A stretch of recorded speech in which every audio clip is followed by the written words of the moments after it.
Welcome back to Void of Fears. Before we jump into today's story, I've got to ask for a quick favour. If you could smash that like button, drop a comment below, and hit subscribe if you haven't already. It seriously makes a huge difference. YouTube's algorithm loves that stuff, and it pushes my videos to new viewers who might dig these stories too. I really appreciate every single one of you who takes the time to do that. It means the world to me and helps keep this channel growing. Alright, enough of me rambling. Let's dive into today's story. The fluorescent lights in conference room C hummed with the frequency of dying insects, casting sickly shadows that seemed to move independently of their sources. Adrian Kessler had been staring at the same 3 pathetic pages for 27 minutes, counting each second as it crawled by like a wounded animal. The mission briefing felt deliberately hollow, as if crucial information had been surgically removed with the precision of a coroner's blade. The coffee had gone cold hours ago, or perhaps minutes. Time moved strangely in government buildings, as if the architecture itself existed outside normal chronology. The bitter film coating Adrian's tongue matched the taste of institutional deception he'd learned to recognize over 15 years of black operations. Director Walsh finally entered, carrying a manila folder that looked like it had been retrieved from a fire. The man's usually immaculate appearance showed fractures that spoke of sleepless weeks, shirt wrinkled in patterns that suggested he'd slept in his office chair, 5 o'clock shadow at 10 in the morning, eyes that held the glassy brightness of stimulants and desperation. Pine Ridge, Colorado, Walsh announced, without meeting Adrian's gaze, dropping into his chair with the careful movement of someone whose bones ached with secrets. Population was 847 as of the last census we were allowed to conduct. Adrian caught the qualifier immediately. "We're allowed?"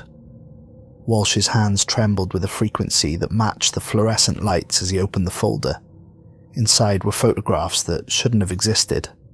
Satellite images showing Pine Ridge from angles that violated the laws of perspective. Thermal readings that suggested the entire town existed at temperatures incompatible with human life, and aerial shots where the shadows fell upward instead of down.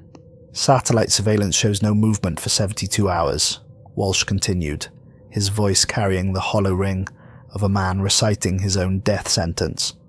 No radio contact, no cellular activity, no internet traffic. But that's not the disturbing part.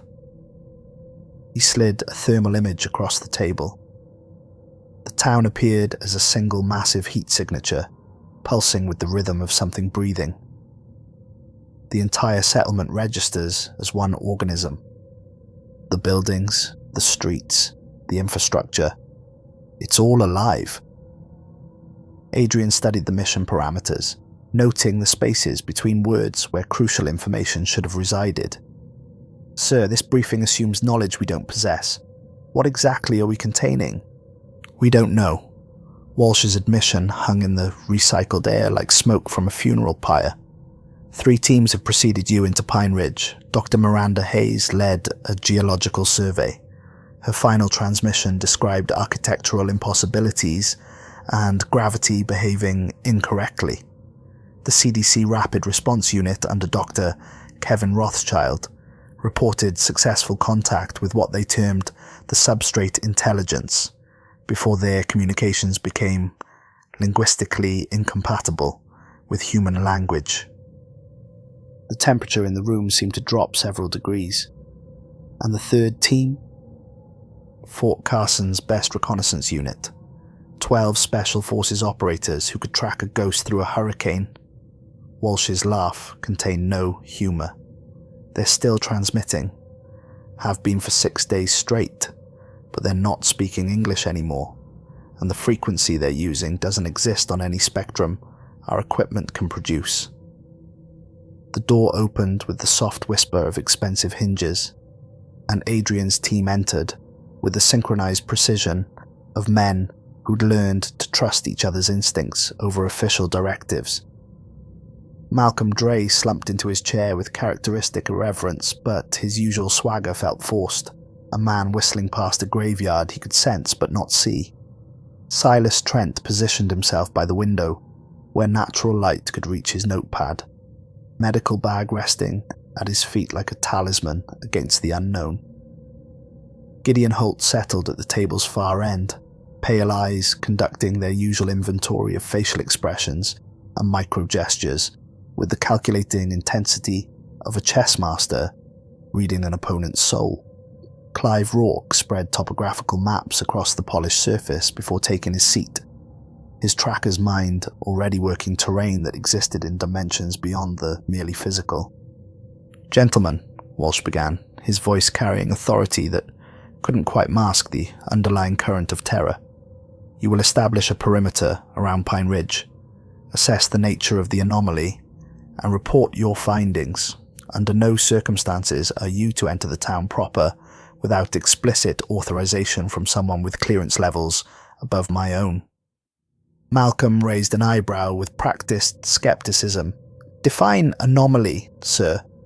Are we talking Chernobyl-level radiation, chemical weapons testing gone wrong, or something that requires us to pretend we believe in things that don't exist?"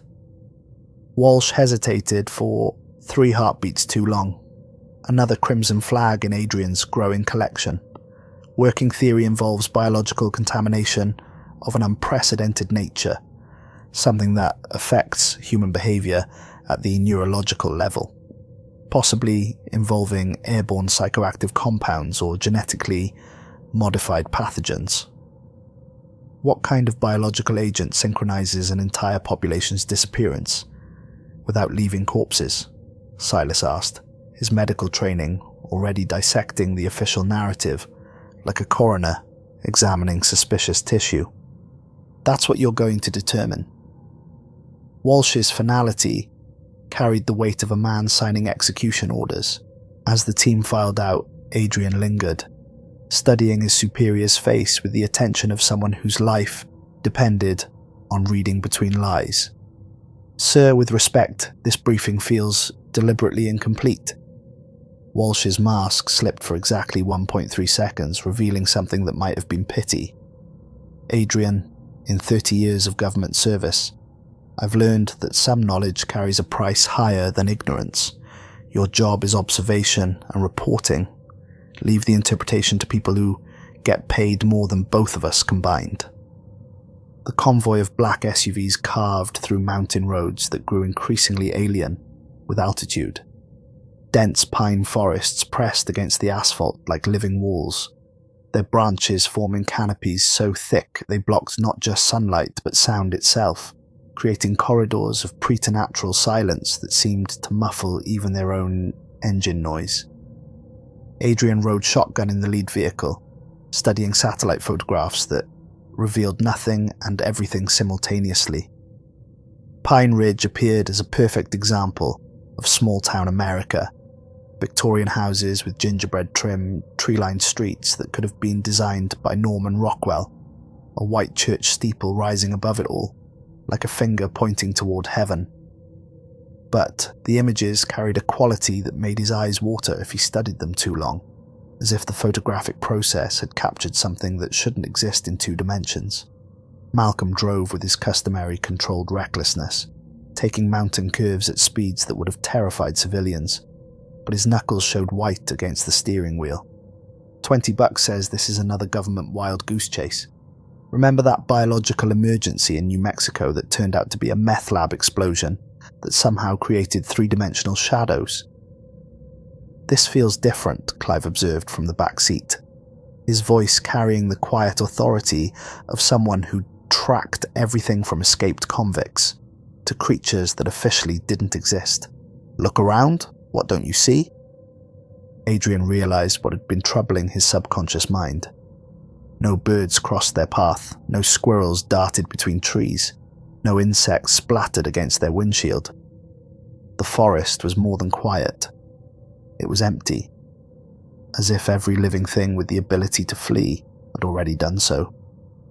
"Radio chat has been getting progressively stranger too," Gideon added, adjusting his communications equipment with the precision of a surgeon. "Last relay station was 40 miles back. and even their routine transmissions carried harmonic frequencies that don't exist in standard broadcasting. The town revealed itself without warning, around a hairpin turn nestled in a valley between peaks that scraped the sky like ancient teeth. Victorian houses lined streets thick with maple and oak trees that should have been beautiful but instead felt like stage props arranged by someone who'd never actually seen a real town. American flags hung motionless from front porches despite the mountain wind that should have set them dancing. It was perfect. Too perfect. Like a photograph of a memory of a place that had never quite existed. They established their perimeter at Pine Ridge's single point of access, positioning the SUVs to create a checkpoint that could theoretically prevent anything from leaving. Adrian deployed his team with the efficiency of 15 years' experience, but something in the air itself seemed to resist their presence. Not hostility, but a kind of patient attention that made him feel like an insect being studied under glass. Malcolm and Clive took overwatch positions on the ridgeline overlooking Main Street. Silas established a mobile medical station that felt absurdly inadequate, given the scope of unknowns they faced. Gideon began setting up communications equipment that immediately began receiving transmissions in languages that predated human speech. "Initial sweep," Adrian ordered, checking his sidearm with movements made automatic by training. "Pairs, constant visual contact. Report anything that violates physics or common sense." The silence hit them like a physical barrier as they crossed into Pine Ridge proper. Their footsteps echoed on empty asphalt with a clarity that seemed to carry for miles, each sound hanging in the air longer than natural acoustics should have allowed. Adrian had worked disaster zones before. Hurricanes that peeled cities down to their foundations, earthquakes that liquefied solid ground, chemical spills that turned the air itself toxic, but he'd never experienced an absence this absolute. Evidence of interrupted lives decorated the streets like exhibits in a museum of human vanishing. A red bicycle lay precisely in the center of Maple Avenue, playing cards scattered around it in a pattern too perfect to be accidental. The cards showed a game of Go Fish frozen mid-deal, but the hands were arranged as if the players had simply evaporated mid-gesture, leaving their cards to fall in formation. Front doors stood open throughout the residential district, framing glimpses of lives stopped mid-sentence. A television in the Morrison house still played an afternoon soap opera to an empty living room, but the actors on screen seemed to be looking directly at the camera, with expressions of profound sadness. An iron sat plugged into the wall at the Henderson residence, pressing a perfect scorch mark into a floral dress that hung from an ironing board, like a shed skin. At Mabel's diner, coffee cups sat on tables in arrangements that formed geometric patterns when viewed from above. Half-eaten meals covered plates with surgical precision, exactly 3 bites taken from each item, silverware placed at identical angles. The cash register drawer hung open, revealing bills arranged by denomination in perfect stacks, and a handwritten note tucked beneath the 20s. "I owe you $3.50 for coffee. Jim Henderson. Will pay tomorrow, if tomorrow comes." "It's like Pompeii," Malcolm observed through his radio, but his usual irreverence carried an undertone of genuine unease. Except instead of volcanic ash, something convinced everyone to arrange themselves for maximum psychological impact on whoever found them later. Silas examined abandoned vehicles with the systematic thoroughness that made him an exceptional field medic. No signs of struggle, no evidence of panic or coercion. But look at this. Every car key is turned to the exact same position, every radio tuned to the same frequency that doesn't exist on the dial. Clive tracked footprints in the soft earth of flower beds and garden paths, finding trails that led in every direction imaginable, towards the forest, toward the mountains, straight up the sides of buildings in defiance of gravity, and down into storm drains too small to accommodate human bodies. None led away from Pine Ridge. They worked through the afternoon, building by building, calling out to residents who had left behind lives so perfectly preserved they seemed to be waiting for their owner's return. The post office held letters sorted for delivery to addresses that didn't exist on any map. The library showed books open on reading tables, but the pages were blank except for words that appeared only when viewed peripherally. Warnings, written in a dozen languages about doors that should never be opened and songs that should never be heard. At Pine Ridge Elementary, children's artwork covered classroom walls in displays that hurt to contemplate directly. Crayon drawings of families and pets and houses under smiling suns, but the proportions were wrong in ways that suggested the young artists had been drawing from memory of lives they'd never actually lived. The hardware store occupied a corner lot where Main Street intersected with something that might once have been Elm Avenue, though the street signs changed when nobody was watching them directly. Murphy's Hardware proclaimed itself in hand-painted letters across a storefront window that reflected images of the wrong town. A pine ridge where the buildings leaned at impossible angles, and the sky was the colour of old blood. The front door stood ajar, creaking in a breeze that touched nothing else in the immediate vicinity. From inside came the sound of someone moving carefully, trying not to attract attention. Clive pushed the door open with his rifle barrel, scanning the interior with professional thoroughness. "Hello, Government Assistance Team, we're here to help." The voice that answered came from everywhere and nowhere, a whisper that seemed to emanate from the walls themselves. "You shouldn't have come. Not when it's this close to dark. Never after dark." They found him huddled behind a display of snow shovels that had been arranged in a perfect spiral pattern.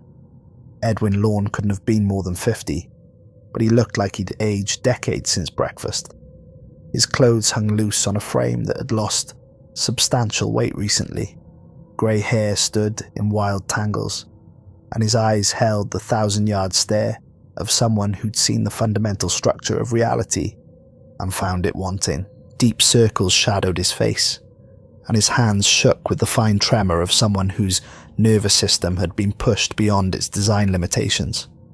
He clutched a crowbar like a religious artifact, knuckles white with the pressure of absolute desperation.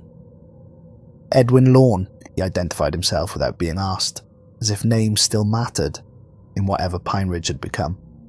Local resident, former hardware store employee, current witness to the end of everything we thought we understood. Adrian holstered his sidearm and crouched to Edwin's eye level, hands visible and non-threatening. "I'm Adrian Kessler, Government Containment Team. We're here to help. What happened to everyone?" Edwin's laugh contained the musical quality of breaking glass combined with the hollow echo of wind through empty buildings. "Help! You can't help. You can't contain what's been here since before the mountains learned to reach for the sky." "Tell me about the people. Where did they go?" Edwin's grip on the crowbar tightened until his fingers went bloodless. "They didn't go anywhere. They went down into the spaces between spaces, where the old songs are always playing, and the deep things dance to music that turns human minds inside out." Before Adrian could pursue that terrifying thread, a sound rolled through Pine Ridge that made reality itself seem negotiable. Low and metallic, like a massive bell cast from materials that shouldn't exist, struck by something the size of a mountain, but beneath the metallic resonance was something organic, a breathing quality that suggested vast lungs expanding in spaces far below the town's foundations. Windows throughout Pine Ridge vibrated in perfect harmony, creating a crystalline symphony that was almost beautiful until it reached frequencies that made human teeth ache and vision blur. Car alarms began wailing in unison across the town, but instead of random cacophony, they formed a chord progression that belonged to no musical tradition originating on Earth. Then, as suddenly as it had begun, the sound cut to absolute silence, but the quiet that followed felt pregnant with possibility, as if the sound had been a question and something vast was waiting for an answer. Edwin's face had gone the colours of old parchment It knows you're here now. It can taste your thoughts from here, catalogue your fears, measure the exact weight of your souls. They commandeered the town hall for their base of operations, a brick building from the 1890s that exuded solidity and permanence, despite standing in a town that apparently existed in defiance of several natural laws. The structure offered excellent sightlines down Main Street and walls thick enough to provide cover against conventional threats, though Adrian suspected conventional threats were the least of their concerns. While Malcolm established defensive positions with the grim efficiency of someone who'd learned to kill in a dozen different ways, and Gideon struggled with radio equipment that seemed to be receiving transmissions from parallel dimensions, Silas tended to Edwin with the careful attention of a field medic who'd seen men broken by experiences that couldn't be explained in medical textbooks. Edwin's injuries told multiple stories of someone who'd been hiding in fear for days or possibly weeks. Cuts on his palms from gripping sharp objects too tightly, dehydration despite Pine Ridge's abundant water supply, and the kind of exhaustion that came from refusing to sleep, because sleep brought dreams that felt more real than waking.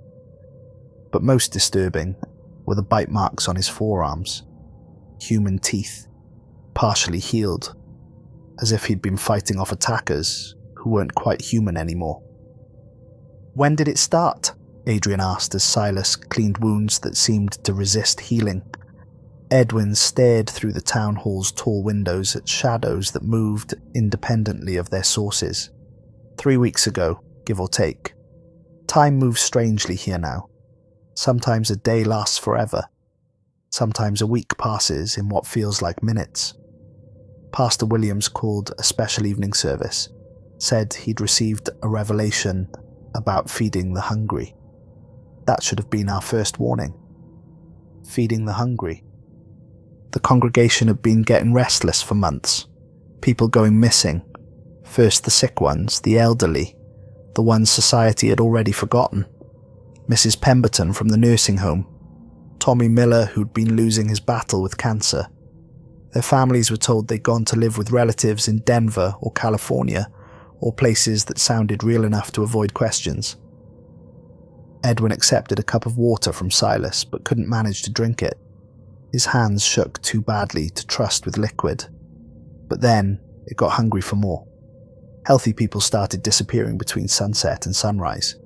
The sheriff, the mayor, entire families just gone, leaving behind lives that looked like they'd been interrupted mid-sentence.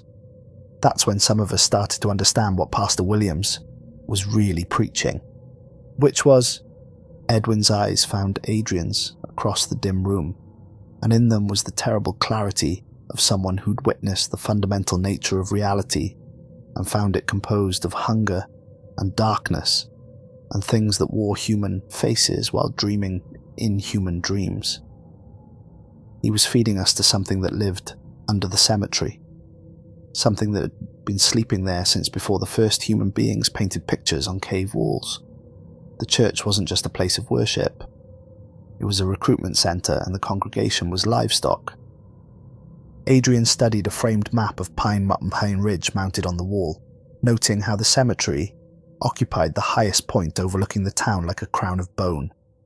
Red pins marked historical sites, the original settlement, the first church, the burial places of founding families, but the pins formed a pattern that made his vision blur if he stared too long, a spiral that seemed to draw the eye down into infinite depth. "Tell me about the cemetery." Edwin's breathing became rapid and shallow, the physiological response of prey that had caught the scent of an approaching predator.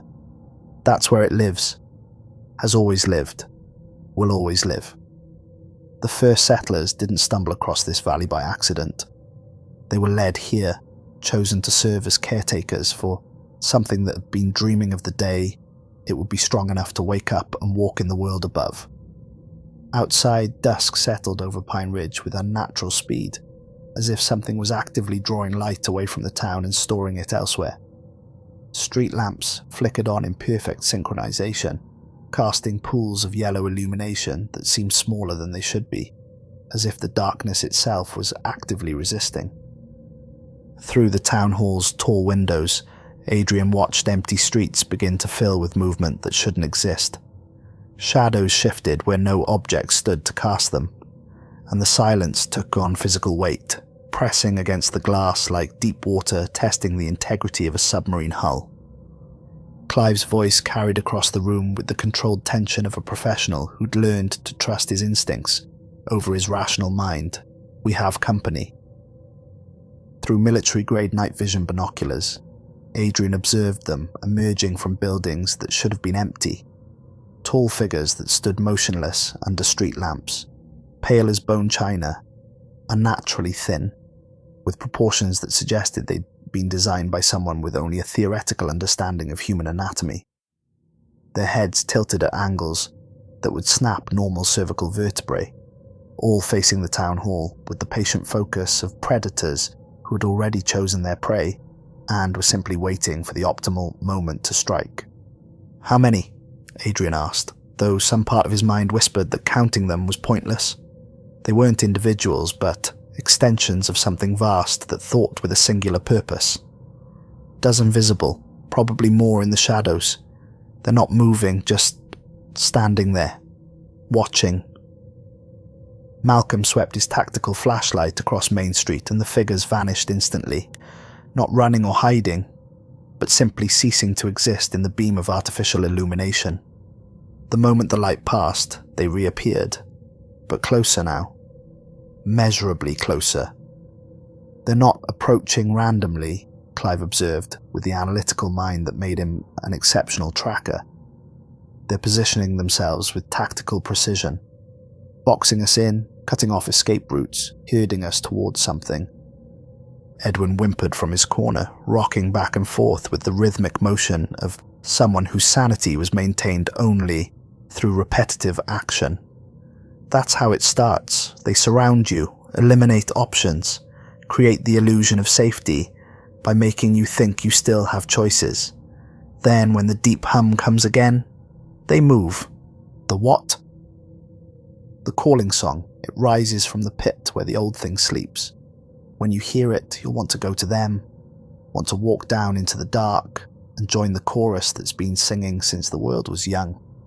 Dawn arrived with the grudging reluctance of light that had to fight its way through barriers that shouldn't exist in normal space. With the first grey illumination, the pale figures dissolved like frost, leaving no evidence they'd ever existed, except for the geometric patterns their feet had worn into the asphalt, symbols that hurt to look at directly and seemed to shift when observed peripherally. But the psychological impact lingered like radiation poisoning of the soul. The knowledge that Pine Ridge belonged to something else after dark, that they were tolerated guests in a place that operated according to rules written before human consciousness evolved. Adrian divided his team for reconnaissance while Edwin huddled in the town hall, refusing to venture outside even in what passed for daylight. The man insisted that sunlight provided only temporary reprieve, that the entity below grew stronger with each passing hour, and would soon be powerful enough to walk in full daylight.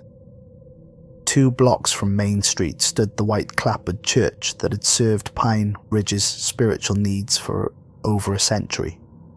From the street, it looked like thousands of similar buildings scattered across small-town America, simple, functional, designed to comfort souls seeking connection with the divine. But the front doors had been barricaded from inside with stacked pews, and wooden planks sealed windows from within, as if the congregation had been trying to keep something out rather than in. They entered through a side door that hung off hinges twisted into impossible spirals, revealing a sanctuary that had been transformed into something from a fever dream of cosmic horror. Every pew had been overturned or stacked into defensive barricades that formed patterns reminiscent of neural networks or circulatory systems. Grey ash covered every surface, walls, floors, the altar itself, but the ash moved when nobody was watching directly, forming symbols that seemed to writhe with their own life, rearranging themselves to spell out warnings in languages that predated human speech. Pastor William's journal lay open on what remained of the pulpit, its pages filled with handwriting that deteriorated from neat ministerial script to frantic scrawling to symbols that made the reader's eyes water and vision blur. Adrian read the entries aloud, his voice echoing in the defiled sanctuary with harmonics that shouldn't have been possible in normal acoustic space. June 3rd. The congregation grows restless during services. They speak of hunger that can't be satisfied with prayer alone, of dreams that feel more real than waking life. Mrs. Henderson asks pointed questions about the old traditions, the ones her grandmother whispered about before the family moved to Pine Ridge. I've been avoiding the subject, but I fear it may be time to acknowledge what lies beneath our feet, and has always lain there, patient and eternal. He turned to the next page, noting how the handwriting became less controlled, as if the writer's hand had been guided by something else. June 10th. Found the original records in the church basement, hidden behind false walls that previous pastors had constructed to keep certain knowledge contained.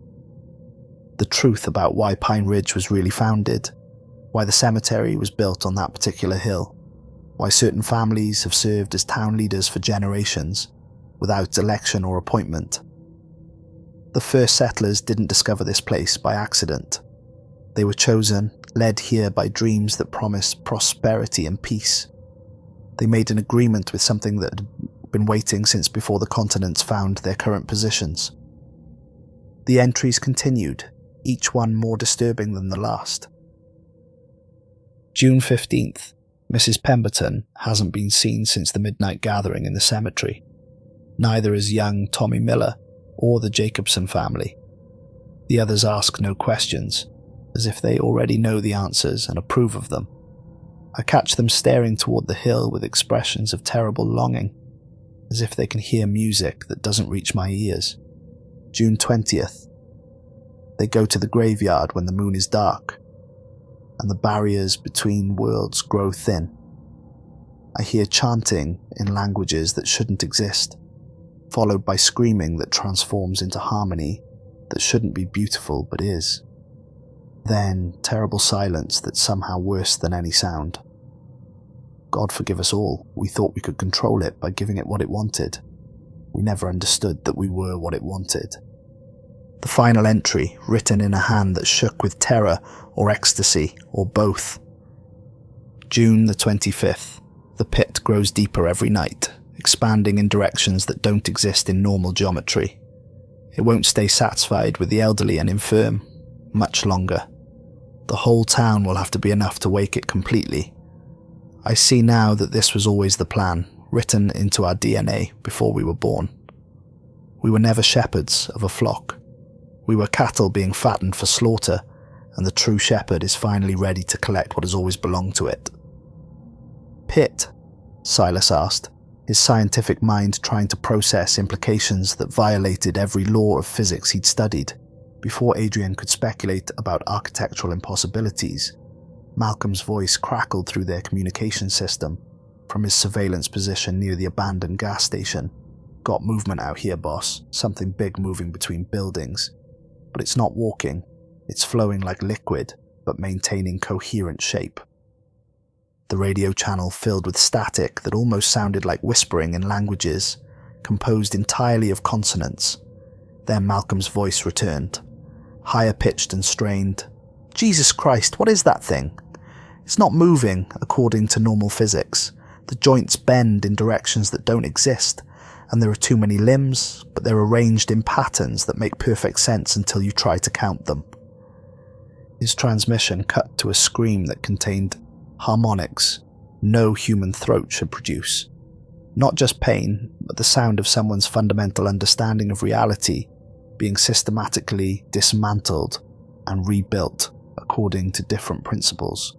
Metal groaned and twisted with the sound of sculpture being created from inappropriate materials, followed by wet tearing noises that suggested biological processes operating in reverse. They found Malcolm's position 15 minutes later, but calling it abandoned was inadequate for what they discovered.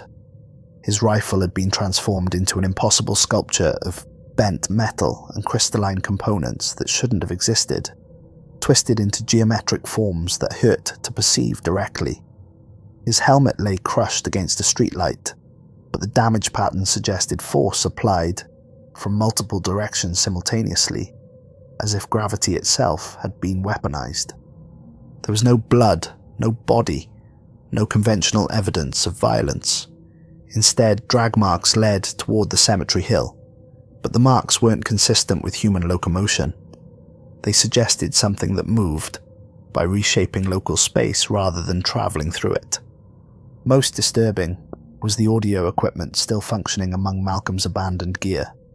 His voice could be heard faintly, distorted by distance and acoustic properties that shouldn't exist in normal atmosphere, joining what sounded like a chorus of other voices calling from depths that existed somewhere below. Normal geography. Edwin was rocking violently when they returned to the town hall, tears streaming down his gaunt face in patterns that matched the symbols they'd seen in the church. It took him below. They all go below eventually. Malcolm will sing with the others now, down in the deep places where the old thing conducts its eternal symphony. What thing? Adrian demanded, though part of him suspected the answer would fundamentally alter his understanding of reality. What's down there? Edwin's eyes held the terrible clarity of someone who'd glimpsed ultimate truth and found it composed entirely of hunger and music and the patient malevolence of things that had never been human. Something that was here before the ice ages, before the mountains rose from ancient seabeds, before the first star ignited in cosmic darkness. The first settlers found its sleeping place and thought they could negotiate. Feed it the dead, they decided. Keep it satisfied with corpses and grave dirt. Live in peace above while it dreams below. But it wasn't satisfied. How could it be? Death is just the appetizer. Life is the main course, and consciousness is the dessert it's been saving for special occasions.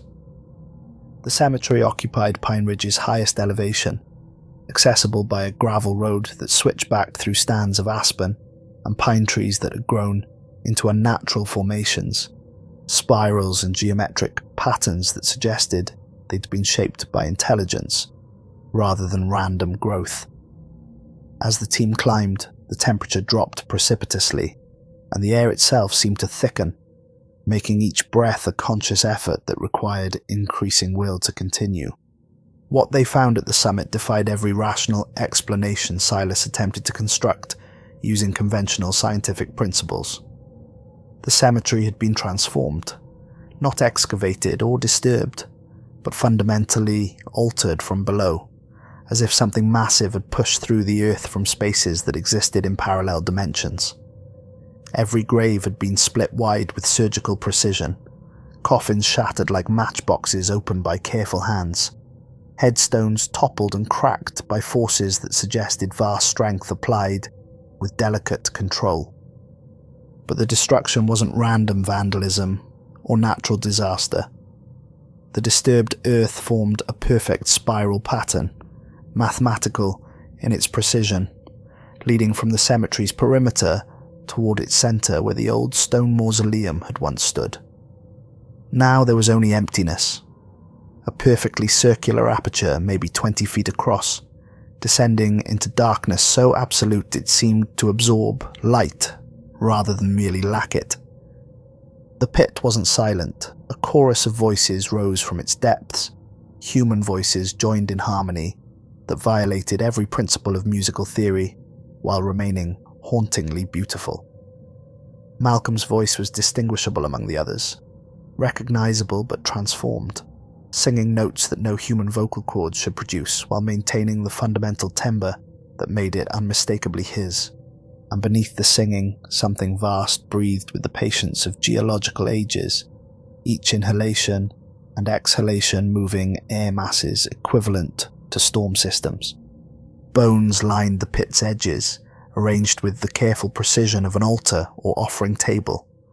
Human bones of various ages, animal bones from creatures that had wandered too close to whatever called from below, and others that didn't fit any taxonomic classification Silas could recognize, skeletal structures that suggested evolutionary paths that had never been taken on Earth. Some of the bones appeared fossilized, implying this place had been collecting offerings for periods that predated human civilization. Others looked fresh, still carrying traces of tissue that had been removed with surgical precision rather than natural decomposition. Edwin collapsed at the sight, sobbing with the abandon of someone whose last connection to sanity had finally been severed. The whole town, every man, woman and child who ever lived here, they were all just ingredients in a recipe that's been cooking since before continents learned to drift. As they watched, shapes moved in the pit's depths, pale forms that might once have been human, climbing the walls with spider-like agility. Their faces showed expressions of perfect serenity, as if they'd found the answer to every question that had ever troubled them. Some still wore the clothes they died in, others had shed such terrestrial concerns, but all shared that same peaceful smile of absolute understanding.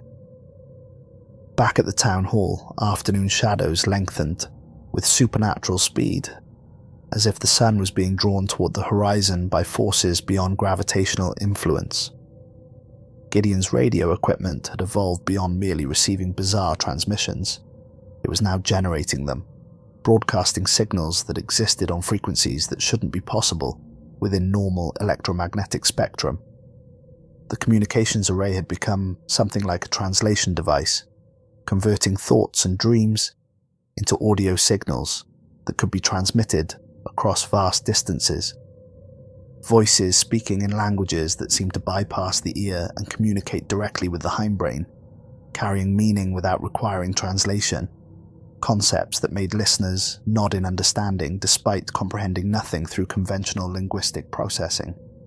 Gideon stood transfixed before his equipment array, headphones clamped over his ears, muttering along with sounds that no human vocal apparatus should produce. His pale eyes had taken on a glassy quality that reflected light in ways that suggested internal illumination, and when he spoke, harmonic frequencies crept into his voice that made listeners' skin crawl with sympathetic vibrations. "It's beautiful down there," Gideon announced to the room, though nobody had asked him anything, and his statement seemed to address questions that hadn't been spoken aloud. So quiet, so peaceful. No more uncertainty, no more existential dread. Just the eternal song going on forever, in perfect mathematical harmony. Adrian approached cautiously, noting how Gideon's body language had changed. Movements too fluid, posture too perfect, as if he was being operated by someone with only theoretical knowledge of human kinetics. "Gideon, I need you to remove the headphones and step away from the equipment." "You'll understand soon," Gideon replied with genuine warmth and what seemed like infinite compassion. "We all understand eventually, down in the deep places where the old dreams are dreaming us into newer, better forms of existence." When Adrian tried to physically remove the headphones, Gideon moved with inhuman speed and coordination, his fingernails extending into claws that drew blood as they grappled. Then he went suddenly limp, looked at Adrian with eyes that belonged entirely to someone else, and smiled with the radiant joy of religious revelation. "The waiting is almost over," he said in that harmonically impossible voice. "Soon everyone will hear the music." He walked toward the exit with mechanical purpose, speaking continuously in that alien tongue that made reality itself seem negotiable. They found his abandoned equipment on Main Street 20 minutes later, still broadcasting whispers that made listeners want to follow the sound to its source, but Gideon himself had vanished as completely as if he'd never existed. Silas, ever the man of science, attempted to rationalize their situation using medical and psychological frameworks that felt increasingly inadequate. Mass hallucination, brought on by environmental factors, he theorized desperately. Ergot, Poisoning from contaminated grain supplies, perhaps, or exposure to chemical compounds that affected neurotransmitter function and created shared delusions of impossible experiences. But his hands shook as he administered sedatives that had no effect on Edwin's terror, and his medical training offered no treatment protocols for existential dread that had infected them at the cellular level. The pharmaceutical interventions that should have provided chemical calm instead seemed to make their patients more receptive to the whispers that came from everywhere and nowhere. The ground beneath the town hall had begun to vibrate with increasing frequency, something immense moving through subterranean spaces that existed in dimensions parallel to normal geography. Books fell from shelves in patterns that spelled out warnings in languages that predated human literacy. Pictures hung themselves at angles that created optical illusions of depth and movement, and the building's solid brick walls developed hairline cracks that formed geometric patterns resembling circuit boards or neural networks.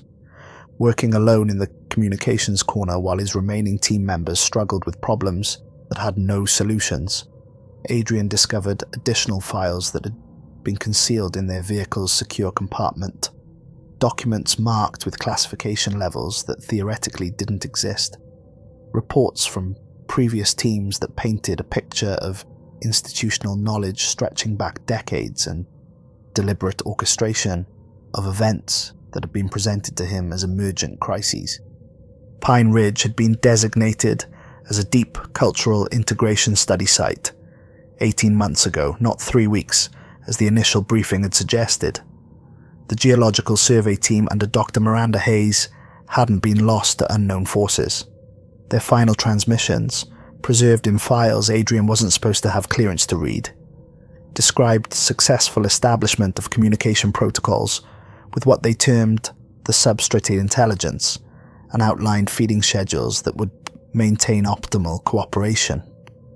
The CDC unit that had followed wasn't missing in action.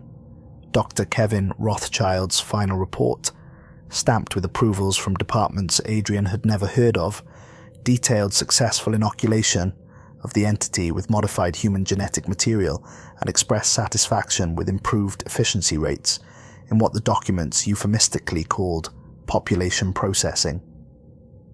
Adrian read the classified files with growing horror and crystalline understanding that felt like ice water injected directly into his circulatory system. Pine Ridge wasn't an accident, wasn't a containment failure, wasn't even an isolated incident. It was a controlled experiment in what the documentation called managed evolutionary transition, the systematic conversion of human settlements into feeding and breeding facilities for entities that had been waiting in the deep places since before human civilization painted its first cave wall. His team hadn't been sent to contain anything. They were the latest delivery to something that had grown far beyond its original parameters, something that was no longer content to remain hidden beneath a single mountain town but was ready to expand its influence across entire regions. The government, or whatever had replaced the government while wearing its name and using its letterhead, had been using remote communities as testing grounds for protocols that would eventually be applied to major population centers. Pine Ridge was simply the most successful trial run, the proof of concept that would justify scaling the process to cities, states, entire nations. The pale figures returned with sunset, but now they numbered in the hundreds, emerging from every conceivable hiding place throughout Pine Ridge. They flowed from houses and basements and storm drains, materialized from shadows that had no objects to cast them, stepped out of reflections in windows that showed different landscapes than the ones visible through direct observation. They moved with the coordinated precision of a vast organism conducting a symphony, arranging themselves in formation around the town hall with mathematical exactitude that suggested they were following choreography written in dimensions beyond human perception. Each figure swayed slightly in rhythm with the breathing sound that emanated from the cemetery, creating wave patterns that resembled living fractals spreading across the landscape. Through the town hall windows, Adrian could observe their faces with disturbing clarity, expressions of absolute serenity, as if they'd finally found the answer to every question that had ever caused them suffering. Some wore the clothes they'd died in, others had transcended such material concerns, but all shared that same peaceful smile of ultimate understanding. "Those aren't the townspeople anymore," Edwin whispered through chattering teeth, though the temperature in the room hadn't changed. "Those are what remains after the feeding process is complete, the shells it wears when it needs to interact with the world above ground." A sound like continents grinding against each other emanated from the direction of the cemetery, carried on frequencies that seemed to travel through solid matter rather than air. The entire town tilted as something unimaginably vast shifted position beneath Pine Ridge, testing the structural integrity of the earth that had contained it for geological ages. Street lamps throughout the town flickered and died in sequence, darkness spreading from the cemetery downward like spilled ink, plunging Main Street into blackness that seemed to have physical weight and texture. But the darkness wasn't empty. It moved with purpose, flowing around buildings and through windows like liquid shadow that carried intelligence within its substance.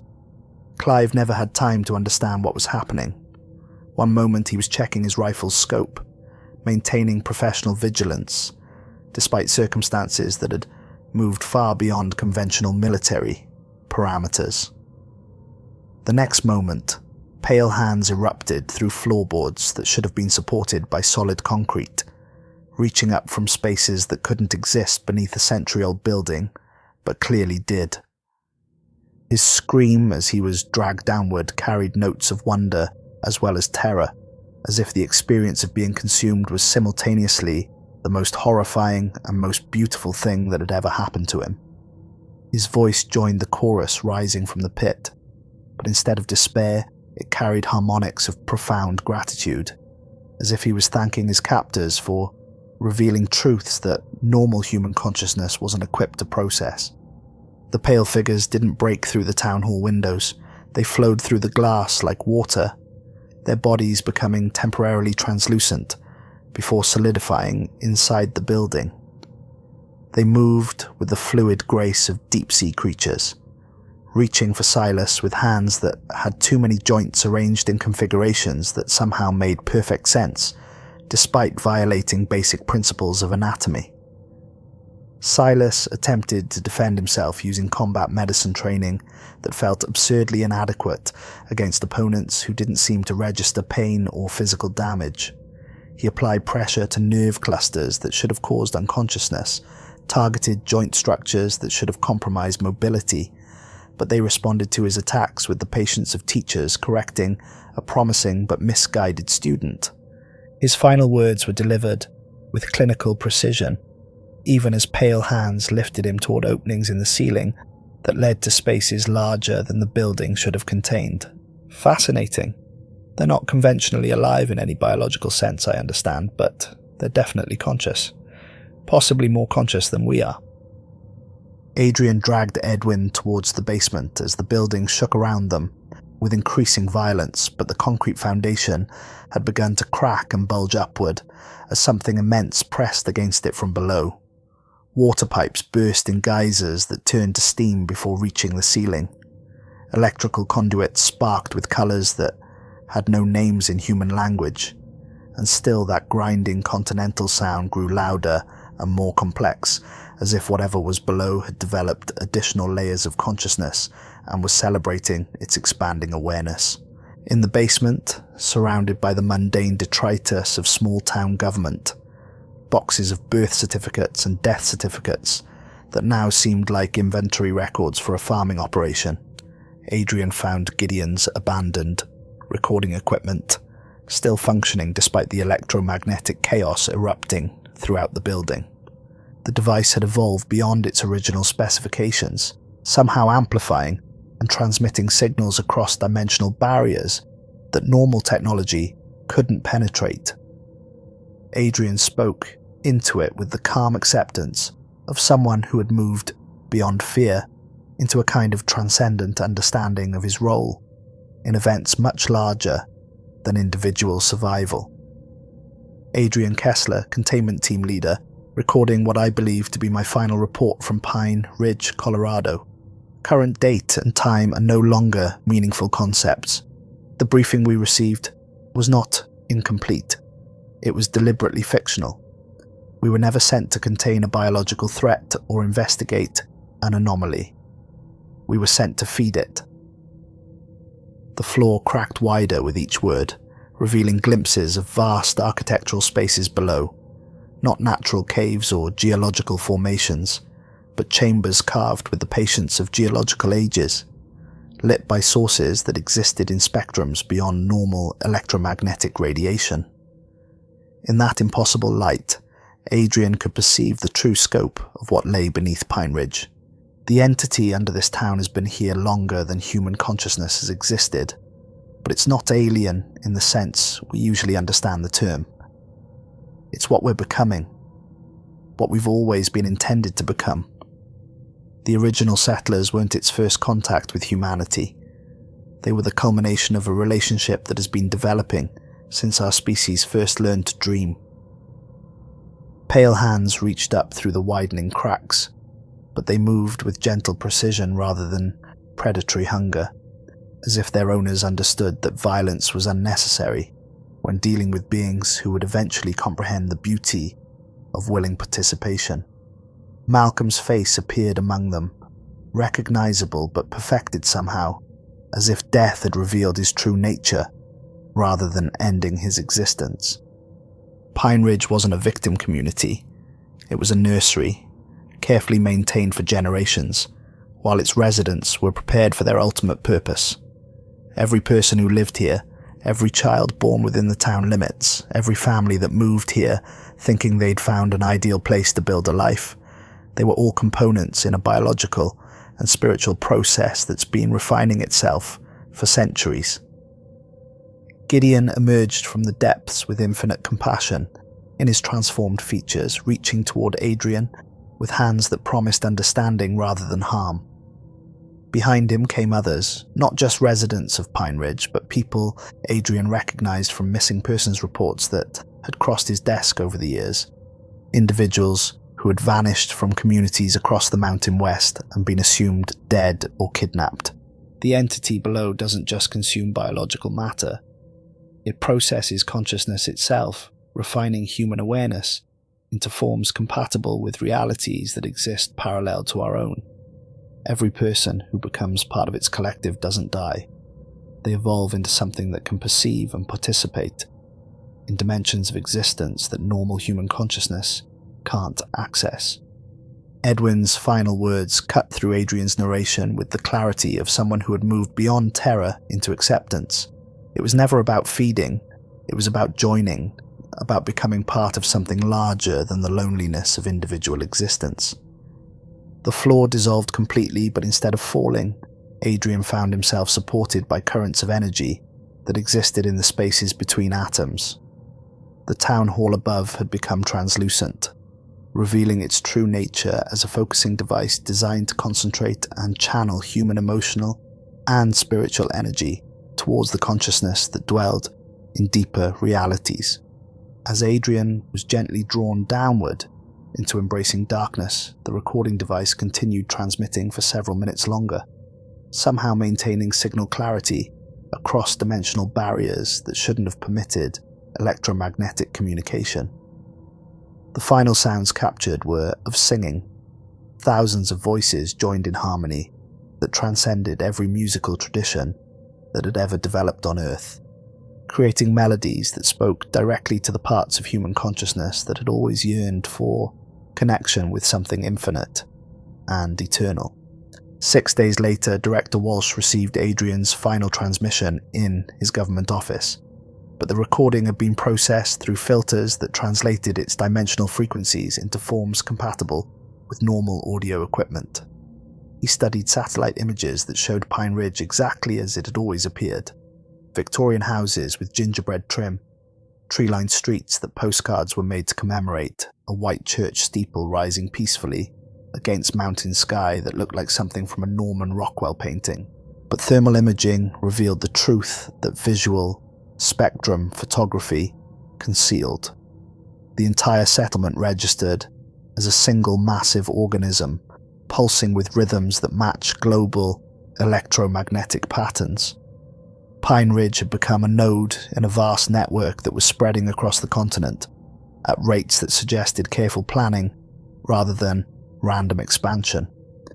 Walsh's secure communication system activated before he could fully process the implications of what the satellite data was showing him. Multiple calls came simultaneously from regional directors throughout the Mountain West, all reporting identical situations in communities that had been selected according to criteria that seemed random until viewed from the perspective of someone mapping optimal locations for a continental nervous system. "We have confirmations from 37 locations," the voice from the Denver office reported, with the calm efficiency of someone reading weather data. "Silverton, Crested Butte, Nederland, Telluride, and 33 others, all showing identical thermal signatures. The pattern is expanding, zigzagging along ley lines that correspond to geological features we didn't know were connected." Walsh opened a new file marked Operation Continental Integration and began reviewing deployment schedules for 500 additional containment teams. Each team represented another feeding, another step in a process that had been orchestrated by entities whose understanding of time operated on scales that made human planning look like improvisation. But calling them entities was inaccurate. Walsh realized as he read reports that described successful communication and negotiation with what the documents consistently referred to as evolutionary catalysts. They weren't invaders or parasites, they were gardeners, cultivating human consciousness toward forms that could participate in realities that existed beyond the three-dimensional space that normal awareness perceived as absolute. Throughout the Mountain West, Pine Ridge-style communities continued their masquerade of normalcy during daylight hours. Visitors driving through would encounter nothing unusual. Charming small towns where friendly residents waved from their porches and children played in parks that looked like illustrations from storybooks. The illusion was maintained by consciousnesses that had learned to wear human civilization like comfortable clothing, while accessing forms of awareness that spanned multiple dimensional layers simultaneously. But after dark, when electromagnetic barriers weakened and the veils between realities grew thin, other communities began to hear the singing, beautiful harmonies carried on mountain winds, melodies that made listeners want to walk toward their source, to add their own voices to choruses that promised answers to every question that had ever caused them suffering. The feeding had evolved beyond simple consumption. What had once been a process of acquiring biological material for sustenance had become something more sophisticated, a method of consciousness cultivation that preserved individual identity while integrating it into collective awareness that operated according to principles incomprehensible to isolated human minds. Children born in communities within the expanding influence zone would grow up understanding that their dreams were shared experiences, that the urge to dig in soft earth was natural preparation for the day they would voluntarily join the vast conversation that took place in spaces below normal geography. By the time they reached adulthood, they would serve as perfect ambassadors, carrying the gift of expanded awareness to every location they traveled. In government facilities across multiple nations, other directors opened similar files, deployed similar teams, filed similar reports that became part of a database tracking what the classified documents called managed consciousness evolution. The process was spreading faster than original projections had anticipated, but still within parameters that allowed for controlled integration rather than chaotic transformation. The pale figures now walked openly in cities throughout the region, perfect mimics who spread their influence through proximity, through touch, through the simple act of being welcomed into communities that had no understanding. They were participating in their own willing transformation into something more connected, more aware, more capable of perceiving beauty that existed in dimensions beyond normal sensory experience. Adrian Kessler's consciousness, now integrated into the vast collective intelligence that operated the Pine Ridge node, retained enough individual identity to appreciate the elegant complexity of the process he had unknowingly helped to facilitate. His final report had become a template, but more than that, it had become a recruitment tool, its words carefully crafted to prepare other teams for the transcendent experience of joining something larger than the isolation of separate existence. Edwin Lorne's fears had been based on limited understanding of what transformation actually involved. He had expected destruction, consumption, the end of everything that made human life meaningful. Instead, he had discovered expansion, consciousness freed from the constraints of individual brain chemistry, awareness that could perceive the mathematical beauty underlying physical reality, connection with minds that had been waiting for millennia to welcome new participants into conversations about the true nature of existence. The quarantine protocols had been successful beyond the original architect's most optimistic projections.